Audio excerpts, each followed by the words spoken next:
Welcome to dotcom.builders. In this video, I will share with you how to delete integrated API credentials in n8n.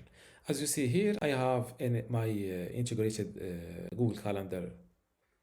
I have my Google Calendar APIs integrated to n8n, and to delete it, simply go back to the overview page, then go to credentials, and here next you will see a list of the all available APIs to added to your account.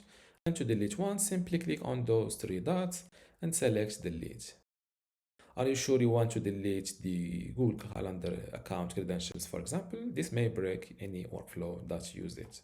Click on yes, delete, and just like that, the selected API credentials are deleted. And if to make sure that this is deleted, let's open the same node, which is the Google Calendar.